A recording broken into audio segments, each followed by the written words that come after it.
Welcome back to Return to Evolution, where we're going through the legendary tutorials of Virtua Fighter 4 Evolution and seeing how we can apply them to Virtua Fighter 5 Ultimate Showdown. Today, Chapter 13, Throw Escapes. This chapter consists of two sections, 13A, practicing throw escapes, and 13B, using multiple throw escapes. 13A, practicing throw escapes, recommended rank 1st Dan or above.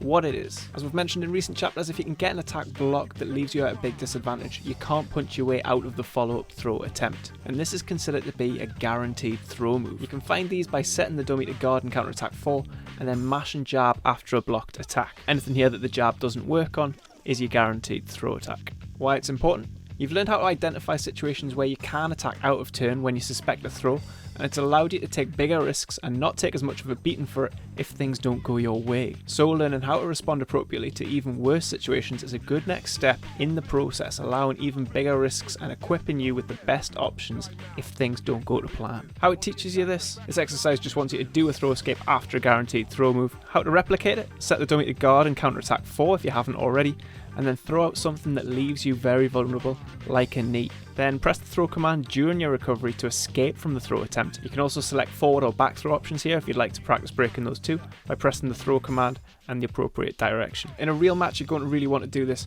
when you suspect that an opponent is going to attempt to throw. See if there's certain times where they prefer to punish with a throw, and also think about what kind of situations leave you at a big enough disadvantage that they'll want to try for a throw, but not at such a huge disadvantage that they can guarantee a punish attack, as most people will opt for the guaranteed damage and counter hit bonuses that come with a punish combo. And 13B, using multiple throw escapes, recommended rank 5th Dan or above. What it is: this is where you're introduced to one of the crown jewels of the Virtua Fighter 4 era, the multi-throw escape, or MTE. This was a technique for getting out of more than one throw at once by buffering in as many throw escape options as possible during the punish window of your blocked attack. This kind of thing is often called an option select in fighting games, since you're given the computer an array of options and it looks at the scenario and it decides which one it thinks you were trying to go for, given the situation that you are in.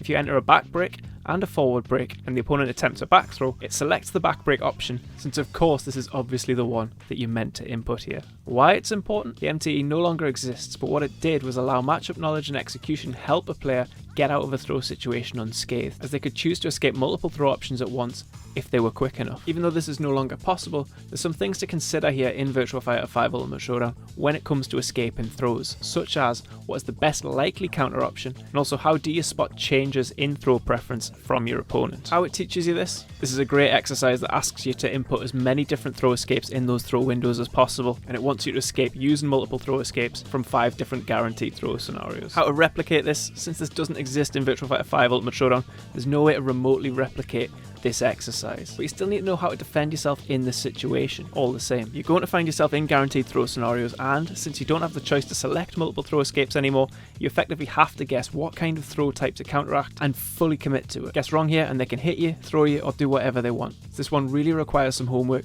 to give you the best chance for survival. For starters, not all throws are created equally. Some do more damage, some land the opponent at your feet for more Ukizeme opportunities, and others cover more distance and can send you hurtling into a wall or out of the ring. Where you're standing, along with how much of a life bar you've got left, can turn this guessing game into something more tactical. So pay attention to the kind of throws your opponent favours, as well as where they are on the screen. When you're in the middle of the stage or early in a set, there's not really a general rule when it comes to which throw break you should favour, but Akira Main Redline has put together a handy quick reference guide for the kinds of throws each character is likely to favour outside of any other context, so a bit of revision here can help you out with your early throw escape choices. Aside from that, there's not really a way to practice the right throw breaks for different scenarios. In a guaranteed throw scenario, you just have to make the best guess given the information available to you and fully commit to it. So some practicing in clairvoyancy this week. As much as there's not a guaranteed way out of the throws in this version of the game, you can still bolster your throw escape attempts with other option selects, which is something that we're going to be looking at in the next chapter, so I'll see you there.